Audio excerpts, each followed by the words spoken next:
Hey everybody, welcome to 2025, welcome to Melbourne, and welcome to a brand new Formula One season. There is so much to be excited about for this new year ahead. I cannot wait to share some of my top things to look out for this season, some of the things I'm most up for.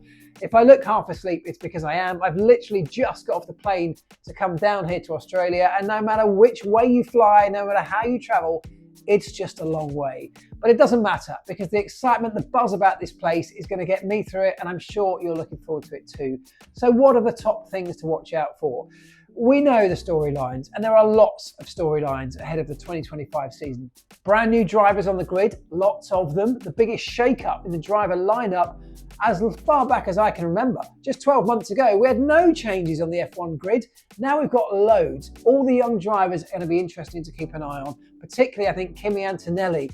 My friends at Mercedes who've worked with him at tests say that he is a generational type talent. They have worked closely with him, of course, over many, many tests, even before he was announced as a driver.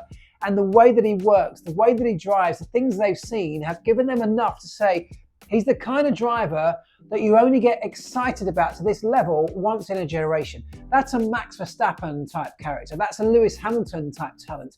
It could be that Kimi Antonelli is the next one of those, but of course we won't really know until we get him into a full race weekend situation where he not only has to drive the car and work with the engineers, work with his teammates and a whole team of people, but he has to deal with the pressures of a Grand Prix weekend with the media requests that are forced upon him, with the intensity and the time frames with which the weekend just comes at you thick and fast, and the fuss that's going to be around him, the attention that he has to deal with. All of those things are relative unknowns for him, and they do play a major part in how you end up delivering your performance behind the wheel.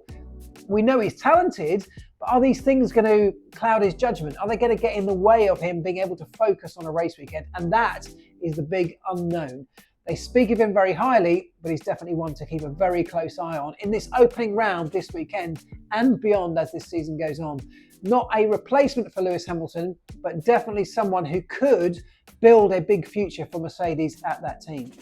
Speaking of Lewis Hamilton, he's gone, of course, to Ferrari, and this is the first weekend we get to see him behind the wheel in anger, in red, in that scarlet Ferrari. How's he going to do? I think it's a huge challenge for Lewis Hamilton. On the one hand, he's going there at a very good time.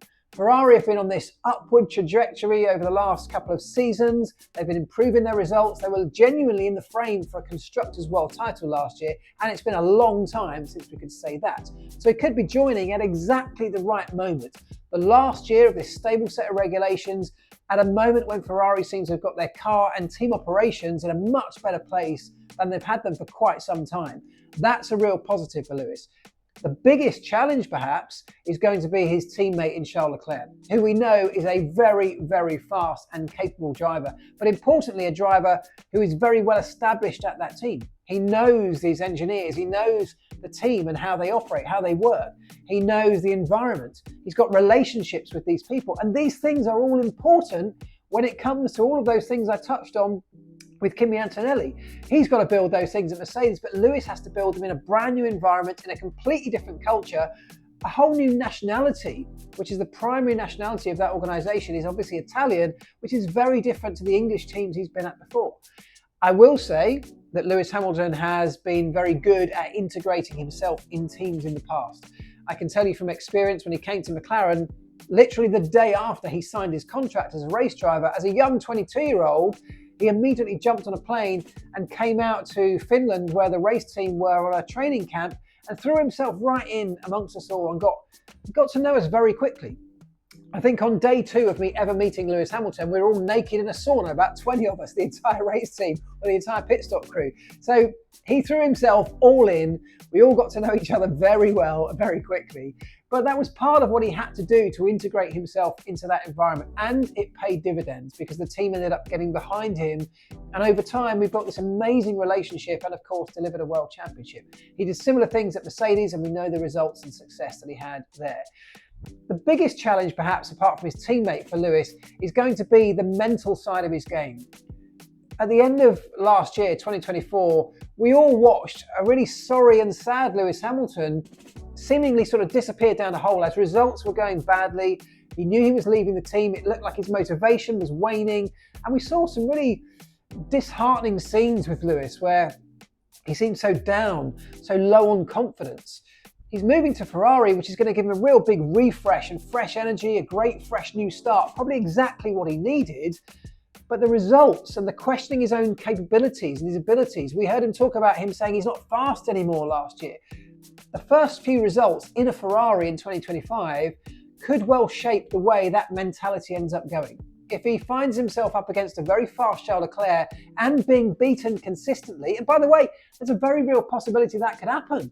Lewis has a lot of learning to do at Ferrari. It's going to take him some time, but is his mentality going to give him that time that he needs to acclimatise and get used to the situation? Or is he going to start judging himself and his own results up against Charles Leclerc and in his own subconscious somewhere start confirming that maybe he just isn't fast anymore? To counteract that, he does have now Angela Cullen back with him as a close confidant, as a trainer, but also someone who he knows and trusts. Back together for 2025, Angela will be this calming force, which is why Lewis has brought him back. A bit of familiarity, a sort of familiar face, but importantly, someone he knows and trusts incredibly well in amongst this sea of new people that he hasn't yet really got to know and understand yet. Angela is going to be a really important part of keeping him on the straight and narrow, keeping him calm and under control and guiding the way his mentality goes. That's one of the things she's very good at. The two of them work very well together. They know each other inside out, so there's no one better placed than Angela to help on that front. And personally, I hope he does incredibly well. I would love to see this be a successful move for Lewis at Ferrari, as I'm sure many of you would too. At Red Bull, of course, you can never discount Max Verstappen. He will be there or thereabouts. I think their car maybe doesn't look quite as good as the McLaren from pre-season testing, but he has got a new teammate. And Liam Lawson's going to be another big question mark. Is he going to be another one of the Red Bull drivers that just falls by the wayside and once again can't match up to the incredible talent that is Max Verstappen? Or will we finally see somebody who can at the very least bring results to that team to put them back into the frame for a Constructors' World Championship? Something they missed out on last year because of Sergio Perez's really terrible run of form. Liam Lawson is less inexperienced than some of the other rookies on the grid, of course. We've seen him racing in the past and he's put together some decent results. Again, it's going to be how he fares up to the masterclass that often is Max Verstappen and how that then feeds into his mentality and how he deals with all those things. That's another one to keep an eye on. Let's look at McLaren then, because McLaren came out of pre-season testing and they came out of last season as not only world champions, but the team with the best run of form towards the second half of last season. If they can carry that through to this year, they have a wonderful chance of having a very strong campaign. Perhaps their best chance ever at winning both championships. Last season they started poorly and developed incredibly well. So if they can start well and keep that development trajectory on a similar level, they will find themselves in a very, very strong position. They're looking good at the moment. They've got two very strong drivers, and I think their biggest challenge is going to be, this could be the very first time that over a full season-long campaign, they could end up with two drivers battling each other for the world title. And I've said this before, I have never in the history of Formula One seen it be the case where two drivers can be the one thing standing in each other's way for the coveted world title and still remain friends. Yes, they're good friends. Yes, they've helped each other last year, but that wasn't a real title fight between those two drivers. It ended up being Lando versus Max. When it's one driver fighting a driver from another team, it's completely different. When it's your two drivers, we've seen it with Lewis and Fernando back in my day. Lewis and Nico Rosberg became the only two guys fighting for the world title at Mercedes. There was nothing in the way of that massive prize other than the guy on the other side of your own garage, and that is when things get heated, the drivers fall out, you go from being teammates to outright enemies, and the team will have a very different challenge on their hands in managing that dynamic. As I said, I've never ever seen that be managed successfully when you have that, what is actually quite a rare situation, when the only two people going for a world title are the teammates inside the same team. That could be something McLaren have to be very wary of. They will have learnt massive lessons last year because we saw glimmers of it, didn't we, at certain races. They'll be learning and things that they've found out how they can operate in a better way this year. But they're going to have to be on that as the season goes on. In the beginning, it won't be an issue, but from midway point onwards, if they find themselves at the two title rivals, that's going to be a whole new set of dynamics the team will have to find a way to manage. And as I said, I don't know how you do that. We still don't know how to best play that. Playing it in this sort of transparent way, making sure both drivers know they've got equal equipment, equal opportunity, equal support, a sort of transparency from the team to their drivers is probably the best solution you can have, but it still won't stop the two getting their elbows out and fighting each other on track when the results really matter towards the end of the season. That is going to be something that's going to be very interesting to watch, as everything is over the course of this season. And as ever, you can follow the whole thing through our Seedstream app. It's totally free. Download it from wherever you get your apps from. All of the top stories from your trusted sources are all in there, every single day being updated. The team back at Base have put a huge amount of effort into updating and iterating this app to make it better and better based on your feedback. So if you're a regular user, I hope you see some of those updates coming through. If you're new to it, please go and give it a try. I'm sure you're not going to be disappointed. When it comes to predictions, my biggest prediction is that McLaren are going to be very, very strong and probably be the favourites for a world title.